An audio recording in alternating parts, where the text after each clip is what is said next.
On October 14, 2025, the government of the United States of America carried out a new set of extrajudicial executions against civilians who were aboard a small stationary boat in the Caribbean Sea, just a few miles off the coast of Venezuela. Recent reports of public domain have identified 2 humble fishermen from the Republic of Trinidad and Tobago among the victims. Their relatives indicate that those who were assassinated were engaged in fishing activities at the time. This act is yet another chapter in the escalation of the US strikes carried out since September to date against civilian vessels transiting international waters in the Caribbean Sea, which have so far resulted in 5 lethal attacks and 27 deaths. Everything indicates, therefore, that there is an international crime going on affecting the entire Latin American and Caribbean region. There are victims from Colombia and from Trinidad already recognized. It's not just Venezuela. The recent attacks in the Caribbean Sea represent a point of maximum tension for peace and stability in Venezuela. The US government is has made and revealed that considering launching armed attacks on land, which would be contrary to the provisions of Article 2.4 of the Charter of the United Nations.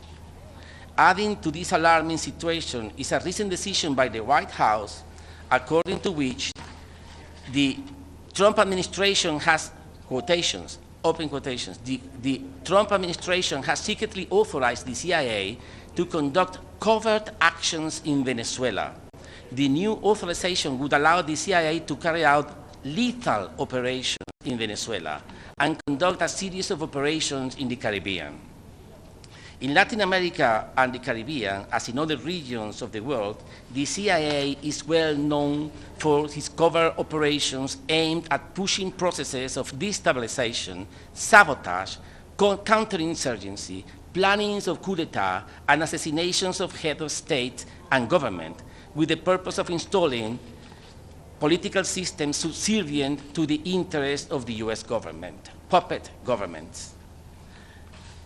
All these actions previously described constitute an escalation in at least 3 directions: a major warmongering propaganda operation, a military escalation, and a clandestine intelligence plot with a license to kill in order to impose a coup d'etat in the Bolivarian Republic of Venezuela. That's why we respectfully ask the Council to, first, investigate the series of assassinations that the government of the United States of America has been perpetrating in our region and determine their illegal nature. Second, confirm the threat that these illegal actions pose to the preservation of the zone of peace character of the Latin American and Caribbean region, including as a result of the extrajudicial executions, the concentrations of the US military forces near the Venezuelan coasts, the bellicose rhetoric of the government of the United States against Venezuela, and the clandestine operations of the CIA with a license to commit political assassinations in Venezuela and the region as a whole. And third, and lastly, issue a statement reaffirming the principle of unrestricted respect for the sovereignty, political independence, and territorial integrity of states, including Venezuela, as an indispensable basis for maintaining international peace and security. This is, in a nutshell, the core of the letter, and we think that we are in an escalating process, and things are ominous and predicting worse developments. This is important for you to see. This is the Guardian, the Guardian newspaper in Trinidad and Tobago denouncing the killings of 2 humble fishermen yesterday or the day before in Trinidad. I mean, there is a killer roaming around the Caribbean, is bloodthirsty, is killing everyone which is on the sea working, and people from different countries, Colombia, Trinidad, etc., are suffering the effects of these massacres. This is important for you. Yes, I'm answering your question. I am absolutely aware of that report, and it's ridiculous. If you see who wrote it, where it comes from, I mean, the sources is absolutely disreputable. is nothing of the sort. It's not serious. It doesn't even, I mean, we are wasting time thinking about that. There is nothing of the sort. What kind of support are you getting, if any, from regional countries here at the UN? And I understand Venezuela is a member of the OAS, but it doesn't have an ambassador there. So are you going to correct that situation so you have some support from the OAS? Yeah, the first correction is that we don't belong to the OAS. I was ambassador at the OAS when we left in 2017. So we don't belong to OAS. The OAS is the Minister of Colonies for the US. We don't have nothing to do with that. We don't want nothing to do with that. But we don't want the OAS here. No, we have formally withdrawn. We withdrew in 2017. The problem is that when we were leaving the OAS in 2019, the United States fabricated this device, which is something similar to what they are trying to do now. They created a new government presided by Juan Guaidó, and Juan Guaidó was the legitimate government for the OAS, and Juan Guaidó decided to remain in the OAS. So the OAS, the Venezuela in the OAS is Juan Guaidó. I mean, it's a fiction, it's a non-existent entity, it's ridiculous, we have nothing to do with that, we don't want the OAS immersed in this thing. So the first thing is the OAS. Most important than the OAS is the non-aligned movement. The non-aligned movement held a ministerial conference over the last 3 days in Kampala, Uganda, and the 124 countries of the non-aligned movement signed a special declaration on Venezuela supporting the Venezuelan claim that there is a threat against Venezuela by the United States and also to the whole region, and they are expressing their concern. They are calling to withdraw the forces, aggressive forces from the region, and they are supporting Venezuela's right to territorial integrity and sovereignty. I mean, we count with the support of 124 countries, which are 2/3 of the United Nations, and this declaration was approved yesterday in Kampala, Uganda. So we feel that we have a strong support within the UN and even in the region as well. You have a message directly to Donald Trump? No, I have no message to Donald Trump. I have a message to the American people, and even the government included, but not especially special to him, directed to him.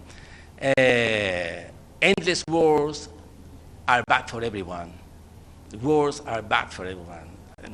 Only the industry of death, the machine, a death machine that feeds from blood from poor people in the US and in the whole world, are the only ones who benefit from it. The American people, we know, we see, the polls, we see that they don't want war. They are against endless war. Even the president won the elections with the promise of finishing or ending the endless war. We don't want war. This is a fabricated conflict. We are in no conflict. It's something important because they said they are escalating warring parties. There is no escalation on our part. We are living peacefully and in unity in our territory. We are not messing with anyone, but there are forces trying to attack, as they just announced, Venezuelan territory, not just the international waters, but also Venezuelan territory, which will be a new scale, totally different in gravity and in seriousness. Our message is there is time to stop this madness. We want to work with everyone. We don't want war, and we know that American people don't want war, even less against Venezuela, with all the history among our countries. Mr. Ambassador, following up, which countries in South America and the Caribbean support your statement? Yeah. Well, all the ALBA countries, which are 9, Bolivia, Cuba, Nicaragua, the Caribbean countries, the Eastern Caribbean countries, etc., but Honduras, but also, apart from ALBA, the President of Colombia has been absolutely clear, crystal clear in his rejection of this attack, and even the government of Brazil has also said that they are against any militarization of the region. It's a region of peace, but more than that, I haven't seen one single country in the region which support nuclear submarines in the region. We are a nuclear-free region, and there is no one supporting nuclear military assets in the region. And in that sense, I mean, they are supporting our cause. We are exactly against that. Now, we are not alone. That's something important. This pariah country which everybody hates, it's not like that. Perhaps Fox News, but as we don't know, Fox News is not a news channel, it's an entertainment channel. That's why they say themselves that they are an entertainment channel. Every time they are challenged in court, they say, no, we are not news, we are entertainment. Well, that entertainment channel is one of those who repeat this kind of absurdities. In your statement regarding the Security Council, I understand you are requesting a statement from the Council emphasizing your sovereignty, but obviously there's one country that will not go along with the statement, so what do you see coming out of this? No, we are working at the Security Council, and we will remain working at the Security Council, because we want everyone to see through what's going on here. I mean, I respect the American people, I respect the American government, I respect the American diplomacy and diplomats.